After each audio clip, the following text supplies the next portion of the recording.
আসসালামু আলাইকুম। কেমন আছেন আপনারা সবাই? আশা করছি অনেক ভালো আছেন। আমিও ভালো আছি।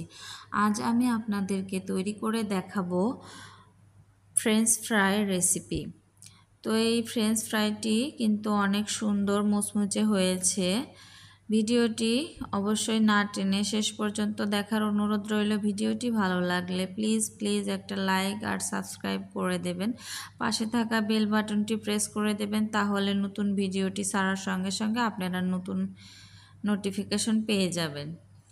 তো আমি এখন দুটো আলু এখানে কেটে লবণ পানিতে ভিজিয়ে রেখেছি 15-20 মিনিটের মতো।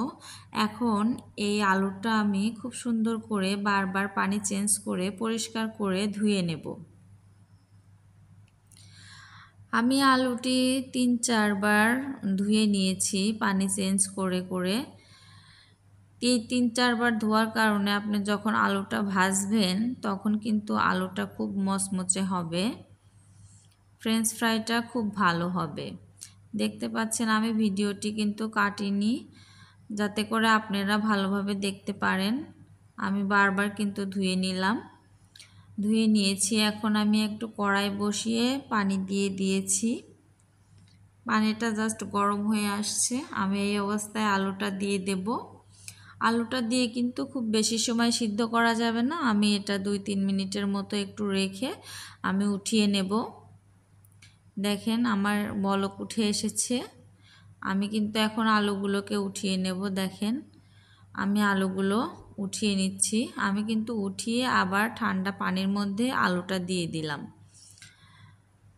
যাতে করে আলুটা ওভারকুক না হয়ে যায়। দেখেন আমি পানিতে দিয়ে দিয়েছি। এখন আমি আবার একটু ধুয়ে উঠিয়ে নেব, পানিটা চেঞ্জ করে নেব। নিয়ে আমি কিচেন টাওয়েলের উপর রেখে আলুর গায়ে থেকে যে এক্সট্রা পানি আছে সেটা আমি মুছে নেব।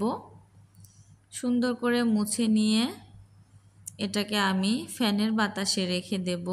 দেখেন আমি কিভাবে মুছছি, চেপে চেপে হালকা হাতে এটা মুছতে হবে যাতে করে ভেঙে না যায়।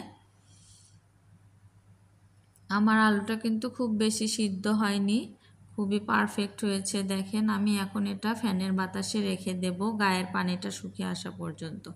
তো আমি 15 মিনিট পরে দেখেন নিয়ে এসেছি, আমার পানিটা শুকিয়ে গিয়েছে আলুর গা থেকে। আমি এখন একটু কর্নফ্লাওয়ার ছড়িয়ে দিচ্ছি। আপনারা এভাবে কর্নফ্লাওয়ার ছড়িয়ে এখনই ভেজে নিতে পারেন সাথে সাথে। আবার চাইলে এটা ডিপ ফ্রিজে ফ্রোজেন করতে পারেন, যখন মন চায় তখন কিছুটা বের করে নিয়ে ভেজে নিলেই হয়ে যাবে। কারণ বাচ্চারা তো মাঝে মধ্যে এটা খাওয়ার জন্য বায়না করে, তখন আর আপনাকে এক্সট্রা করে কোনো কষ্ট করতে হবে না। ফ্রিজ থেকে বের করে ভেজে নিলেই হয়ে যাবে। আর এটা বের করে ঠান্ডা থাকা অবস্থায় তেলে দিলে ওই ফ্রেঞ্চ ফ্রাইটা খুবই মুচমুচে আর ভালো হয়। তো আমি এখন ভেজে নিচ্ছি আমার ফ্রেঞ্চ ফ্রাইগুলো। দেখেন আমি এভাবে করে সবগুলো ফ্রেঞ্চ ফ্রাই ভেজে উঠিয়ে নেব। তো আমার ভিডিওটি ভালো লাগলে অবশ্যই সাবস্ক্রাইব করে দেবেন। ভালো থাকবেন। আল্লাহ হাফেজ।